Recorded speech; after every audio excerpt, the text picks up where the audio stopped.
Good morning बच्चों, आप सभी का इस ई लेक्चर में स्वागत है। आज के हमारे ई लेक्चर का टॉपिक है गोपाल कृष्ण गोखले। गोपाल कृष्ण गोखले आधुनिक भारत के ऐसे सर्वश्रेष्ठ उदारवादी नेता थे जिन्होंने देश सेवा के लिए राजनीति को कर्तव्य भावना के साथ अपनाया। उन्होंने कांग्रेस के चिंतन एवं कार्यक्रम के साथ देश के संवैधानिक विकास को भी प्रभावित किया। आइए हम सबसे पहले जानते हैं गोपाल कृष्ण गोखले के प्रारंभिक जीवन के बारे में। गोपाल कृष्ण गोखले का जन्म महाराष्ट्र के रत्नागिरी जिले के कोटलक नाम के ग्राम में 9 मई 1866 को एक चित्त पावन ब्राह्मण परिवार में हुआ। उनके पिता का नाम कृष्णराव और माँ का नाम सत्यभामा था। कृष्णराव कोल्हापुर की देसी रियासत में कागल नामक स्थान पर एक क्लर्क थे और यहीं गोपाल कृष्ण गोखले की स्कूली शिक्षा प्रारंभ हुई। गोखले की माँ अनपढ़ थी, किंतु धार्मिक कथाएं और धार्मिक भजन में उनकी गहन रुचि थी। आर्थिक दृष्टि से कमजोर कृष्णराव की कुल 6 संतानें थीं, 2 पुत्र और 4 पुत्रियां। 13 वर्ष की अल्पायु में गोखले के पिता का निधन हो गया और परिवार की समस्त जिम्मेदारी गोखले के बड़े भाई गोविंद पर आ गई। गोविंद उस वक्त कागल में उन्हें 15 रुपये प्रतिमाह की नौकरी मिली, पर इस गंभीर आर्थिक संकट के बावजूद उन्होंने और उनकी पत्नी ने गोखले की शिक्षा पे काफ़ी धन व्यय किया। बचपन में अपने भाई भाभी और अपने चाचा का बहुत स्नेहपूर्ण व्यवहार उनके साथ रहा। इसका उनके जो जीवन पे काफ़ी गहरा असर हुआ और वे उदार मूल्यों में काफ़ी आस्थावान हुए। जहाँ तक गोखले की शिक्षा का सवाल है, गोखले ने 1881 में मैट्रिक परीक्षा उत्तीर्ण की। उन्होंने 1882 में प्रथम वर्ष की परीक्षा कोल्हापुर के राजाराम कॉलेज से और बीए की परीक्षा बम्बई के एल्फिंस्टन कॉलेज से की। उनकी रुचि गणित और अंग्रेजी साहित्य में विशेष थी। बीए की परीक्षा पास करने के बाद उन्होंने शिक्षक बनना पसंद किया। उन्होंने दक्षिण शिक्षा समाज की आजीवन सदस्यता ग्रहण की और 75 रुपये के वेतन पर 20 वर्ष तक इस संस्था में सेवा की। न्यू इंग्लिश कॉलेज, जो कि दक्षिण शिक्षा समाज की ही एक संस्था थी, आगे चल के वो इस स्कूल का विकास उन्होंने किया और यहीं उन्होंने फर्ग्यूसन कॉलेज की स्थापना की। गोखले यहाँ पर इंग्लिश और हिस्ट्री के प्रोफेसर के तौर पे उन्होंने काम किया और अंग्रेजी भाषा, साहित्य, इतिहास और अर्थशास्त्र के गुणी शिक्षक के तौर पे जाने गए। जहाँ तक गोखले के शिक्षा इस संस्था का सवाल है, दक्षिण शिक्षा समाज के माध्यम से वे बाल गंगाधर तिलक और आगरकर के संपर्क में आए। ये दोनों इस संस्था के संस्थापक सदस्य थे। 1879 में गोखले एवं तिलक दोनों ही एक साथ कांग्रेस के बम्बई अधिवेशन में शामिल हुए और इस संस्था के जीवन पर्यंत सदस्य बने। जब दक्षिण शिक्षा समाज में उनके और आगरकर के बाल गंगाधर तिलक से मतभेद हुए तो उन्होंने दक्षिण शिक्षा समाज से वो अलग हो गए और 1896 में उन्होंने दक्षिण सभा नामक संस्था की स्थापना की।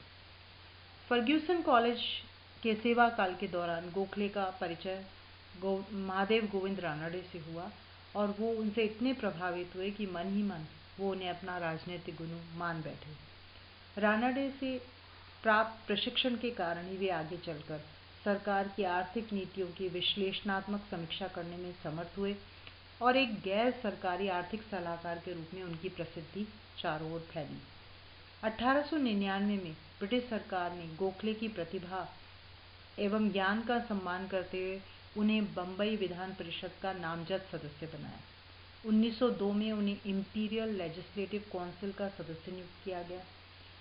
उन्हें लगातार 3 बार सदस्य नियुक्त किया गया और वो जीवन पर्यंत इस के सदस्य बने रहे। गोखले का भाषण अत्यंत तथ्यात्मक, शालीन और प्रभावशाली होते थे और इसीलिए न केवल भारतीय बल्कि उदार प्रकृति के अंग्रेजों ने भी उसे बहुत सराहा। ब्रिटिश सरकार ने तो उनकी योग्यता को सदैव ही महत्व दिया। 1904 में उन्हें CIE की उपाधि से सम्मानित किया गया। 1905 में वो कांग्रेस के बनारस अधिवेशन में कांग्रेस के अध्यक्ष चुने गए। 1897 में से और 1914 तक अपनी इसी योग्यता जो उनकी अपनी किसी भी अपने पक्ष को किसी सामने वाले के सामने बहुत अच्छे से रखने की जो प्रतिभा थी, उसी के परिणाम स्वरूप 1897 से लेकर 1914 तक उन्होंने इंग्लैंड की 7 यात्राएं की और प्रत्येक यात्रा का उद्देश्य भारतीय जनता के आर्थिक और प्रशासनिक हितों की रक्षा करना और उसमें वृद्धि करना था। उन्होंने पहली यात्रा 1897 में की थी। वेल्बी आयोग के सामने दक्षिण सभा के प्रतिनिधि के रूप में उन्होंने अपना मत प्रकट किया। इस आयोग की स्थापना ब्रिटिश सम्राट द्वारा भारत में सार्वजनिक व्यय के संदर्भ में की गई थी। 1905 में उन्होंने इंग्लैंड की दूसरी यात्रा की। इस बार वो कांग्रेस के शिष्टमंडल के सदस्य थे और इस शिष्टमंडल का उद्देश्य था इंग्लैंड में भारतीय हितों का प्रचार प्रसार कर भारत के पक्ष में जनमत को बनाना। तीसरा 1906 में इंग्लैंड की तीसरी यात्रा उन्होंने की। इस यात्रा का उद्देश्य 2 थे। एक तो बंगाल में जो बंगाल विभाजन के बाद एक बड़ा असंतोष का वातावरण फैल गया था, उसका एक सम्मानजनक या संतोषजनक हल ढूंढना, और दूसरा भारत सचिव लॉर्ड मार्ले को भारत में आवश्यक संवैधानिक सुधारों की ज़रूरत से परिचित कराना। 1908 में गोखले ने इंग्लैंड की चौथी यात्रा की। इस यात्रा में उन्होंने बम्बई प्रेसिडेंसी एसोसिएशन के प्रतिनिधि के रूप में भाग लिया और इस यात्रा का मूल उद्देश्य भावी संवैधानिक सुधारों की प्रकृति व स्वरूप के बारे में लॉर्ड मार्ले के विचारों को भारतीय दृष्टिकोण के अनुरूप बनाने का था। 1912 में उन्होंने इंग्लैंड की 5वीं यात्रा की। इस यात्रा में उन्होंने अपने प्राथमिक शिक्षा विधेयक पर ब्रिटिश सांसदों की सहमति प्राप्त करने की चेष्टा की, जिसे वो भारत की इंपीरियल विधान परिषद के सामने रख चुके थे और ये परिषद उसको अस्वीकार कर चुकी थी। पर फिर भी वो इंग्लैंड गए, पर उस विधेयक में उनको इंग्लैंड में भी सफलता नहीं मिली। 1913 व 14 में उन्होंने इंग्लैंड की 6ठी और 7वीं यात्रा की। ये यात्राएं उन्होंने ब्रिटिश सम्राट द्वारा नियुक्त एस्लिंगटन पब्लिक सर्विस कमीशन के सदस्य के रूप में की। उन्होंने भारत में लोक सेवाओं के क्षेत्र एवं कार्य प्रणाली के बारे में रिपोर्ट तैयार करने का इसमें काम किया। एक और महत्वपूर्ण यात्रा जो उन्होंने अपने जीवन काल में की वो थी दक्षिण अफ्रीका की यात्रा। ये यात्रा 1912 में इंग्लैंड से लौटते वक्त महात्मा गांधी के आमंत्रण पे उन्होंने दक्षिणी अफ्रीका की। इस यात्रा का मुख्य उद्देश्य था भारतीयों के अधिकारों के पक्ष में चलाए जा रहे सत्याग्रह का समर्थन करना। इस यात्रा की सबसे बड़ी उपलब्धि जो रही वो ये थी कि उनका महात्मा गांधी के साथ एक घनिष्ठ संबंध स्थापित हुआ और गांधी ने आगे चल के अंतर्मन से उन्हें अपना गुरु जो है स्वीकार कर लिया था।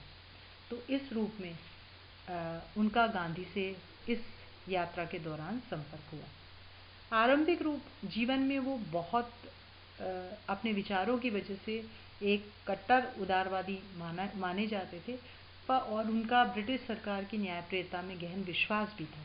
पर धीरे धीरे उनका ब्रिटिश सरकार की न्यायप्रियता से विश्वास उठने लगा और वो काफ़ी उनका शिकायतें उनके मन में ब्रिटिश सरकार के प्रति पैदा हुई। इसीलिए उन्होंने ब्रिटिश सरकार द्वारा दी गई नाइटहुड की उपाधि और भारत मंत्री की जो परिषद है उसकी सदस्यता अस्वीकार कर दी।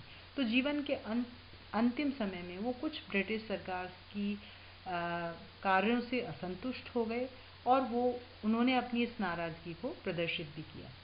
नवंबर 1914 में जब इंग्लैंड की यात्रा से वो लौटे तो वो काफ़ी कमज़ोर हो गए थे, उनका स्वास्थ्य बराबर गिर रहा था और 19 फरवरी 1915 को पूना में उनका देहावसान हो गया। तो इस तरह हमने जाना कि गोखले का प्रारंभिक जीवन किस प्रकार का था।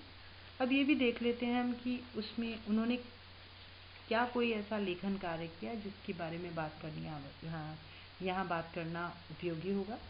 गोखले ने सर्वप्रथम बम्बई की प्रमुख संस्था सार्वजनिक सभा के प्रमुख पत्र क्वार्टरली रिव्यू का संपादन किया था लंबे समय तक। 4 वर्ष तक वे समाज सुधार की पत्रिका सुधारक के संपादक भी रहे। तो इस रूप में उन्होंने ये कुछ लेखन कार्य किया। शिक्षक तो वो स्वयं थे ही और संपूर्ण जीवन वो इस कार्य से जुड़े रहे। इसके अतिरिक्त उन्होंने जिन संस्थाओं का निर्माण किया उनके बारे में भी अब हम गोपाल कृष्ण गोखले ने 1896 में दक्षिण सभा नामक संस्था की स्थापना की। जैसा कि मैं आपको पहले ही बता चुकी हूँ कि उनका लंबे समय तक संपर्क दक्षिण शिक्षा समाज के साथ रहा था, लेकिन अगरकर और उनके बाल गंगाधर तिलक से जब मतभेद हुए तो उन्होंने इस संस्था से वो अलग हो गए थे। 1905 में जब गोपाल कृष्ण गोखले भारतीय राष्ट्रीय कांग्रेस के अध्यक्ष चुने गए और अपनी राजनीतिक शक्ति उनकी जो थी वो चरम पे थी, तब उन्होंने सर्वेंट्स ऑफ इंडिया सोसाइटी की स्थापना की थी। इस संस्था का उद्देश्य बताते हुए उन्होंने लिखा था कि इस संस्था का उद्देश्य ऐसे पुरुषों का प्रशिक्षण करना है जो संवैधानिक तरीके से राष्ट्रीय हितों को बढ़ावा देने की कोशिश करेंगे। तो सर्वेंट्स ऑफ इंडिया सोसाइटी एक वो महत्वपूर्ण संस्था थी जिसके माध्यम से गोपाल कृष्ण गोखले ने अपनी जो संस्कार थे या अपनी सोच थी उनको जनमानस में फैलाने की चेष्टा की। अब हम देखेंगे कि कौन से वो व्यक्ति या वो परिस्थितियां थी जिन्होंने उनको प्रभावित किया, और उस सब में उनके सर्वप्रथम हम जो उनका सबसे पहला प्रभाव नज़र आता है, जैसा कि मैंने आपको पहले ही बताया था कि अपने चाचा, अपने पिता, अपने भाई, अपने भाभी, उनका जो उनके प्रति प्रेमपूर्ण व्यवहार था और इतनी विपरीत परिस्थितियों में भी जो उनको शिक्षा दीक्षा हासिल करने में उन्होंने सहयोग दिया, तो उनके मन में उसका बहुत गहरा असर था। इसलिए उनकी पारिवारिक वातावरण ने उनके व्यक्तित्व एवं जीवन दृष्टि के निर्माण में एक बहुत ही सकारात्मक भूमिका निभाई, और उन्होंने उनके मन में जो वो उदार जो विचार बहुत बचपन में ही बैठ गए, वो पारिवारिक परिस्थिति के कारण थे। गोखले के व्यक्तित्व एवं विचारधारा पर ब्रिटिश उदारवादी शिक्षा पद्धति का भी बहुत गहरा असर है। उन्होंने वास्तव में अपने राजनीतिक जीवन और चिंतन में जो सबसे ज़्यादा जो असर उनके ऊपर पड़ा वो इस ब्रिटिश उदारवादी चिंतन धारा और परंपरा का था, जो शिक्षा व्यवस्था के माध्यम से उनके ऊपर रहा, और इसीलिए बहुत ही पारंपरिक और ब्राह्मणवादी संस्कार जो थे उनके, उसके बावजूद भी उन्होंने इस शिक्षा के माध्यम से अपने आप को बहुत हद तक विवेक संगत, बहुत हद तक मानवीय और उस तात्कालिक परिस्थितियों के अनुरूप बनाया। तो इस पश्चिमी शिक्षा का असर उन पे बहुत अधिक रहा, और इसीलिए जो जीवन भर उदारवादी ब्रिटिश सरकार के राजभक्त रहे या ब्रिटिश सरकार की न्यायप्रियता में विश्वास रखा या उन्होंने जो ब्रिटिश मूल्यों में विश्वास रखा, वो उनकी इसी शिक्षा व्यवस्था का असर देखते था। गोखले के व्यक्तित्व, चिंतन एवं कार्य पद्धति पे उनकी उस समय के जो सार्वजनिक जीवन के प्रमुख व्यक्ति थे उनका असर भी बहुत गहरा रहा। जैसा कि हम पहले ही जिक्र कर चुके हैं, बाल गंगाधर तिलक, आगरकर, दादा भाई नौरोजी, महादेव गोविंद रानडे, गणेश वेंकटेश जोशी, फिरोज शाह मेहता आदि का बहुत गहरा उन पर असर पड़ा। अपने सार्वजनिक जीवन में तिलक एवं आगरकर की प्रेरणा से ही उन्होंने कार्य प्रारंभ किया। इन दोनों के आदर्शों का उन्होंने अनुसरण किया। मैं पहले ही आपको बता चुकी हूँ कि दक्षिण शिक्षा समाज के वो आजीवन सदस्य रहे और 20 वर्ष तक उन्होंने इसमें अपनी सेवा दी। इस संस्था के द्वारा स्थापित फर्ग्यूसन कॉलेज में उन्होंने अध्यापन कार्य किया और यहीं वो रानडे के संपर्क में आए थे। इस संस्था के विकास के लिए गोखले ने विभिन्न स्थानों की यात्रा की और सार्वजनिक जीवन के व्यावहारिक पक्ष का ज्ञान प्राप्त किया। दादा भाई नौरोजी और फिरोज शाह मेहता दोनों ही तत्कालिक कांग्रेस के दो ऐसे प्रमुख राष्ट्र उदारवादी हस्तियां थे जिनके प्रति गोखले की बहुत श्रद्धा थी। गोखले ने इन दोनों से ब्रिटिश राज की उपयोगिता, उसके प्रति भक्ति तथा उसके अंतर्गत संवैधानिक विकास की धारणा को ग्रहण किया। गोखले के व्यक्तित्व और चिंतन में सबसे गहरा प्रभाव जस्टिस महादेव गोविंद रानडे का रहा। उन्होंने लगभग 15 वर्ष तक रानडे के बौद्धिक अनुशासन के अंतर्गत रह के सार्वजनिक जीवन का प्रशिक्षण प्राप्त किया। गोखले ने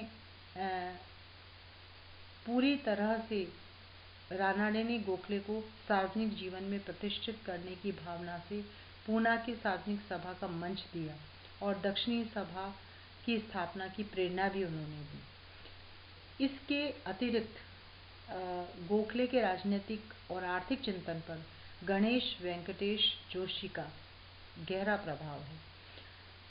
जीबी जोशी ने गोखले को एक साथी के रूप में उनको आर्थिक, वित्तीय और संवैधानिक विचारों के विकास और परिष्कार में मदद की और इस रूप में किसी एक परिस्थिति, परिवार का ही उनके ऊपर असर नहीं रहा, बल्कि बहुत सारे भारतीय नेताओं का, उनके समकालीन का गहरा असर उन पे पड़ा और उसी से उनका व्यक्तित्व निर्माण हो पाया।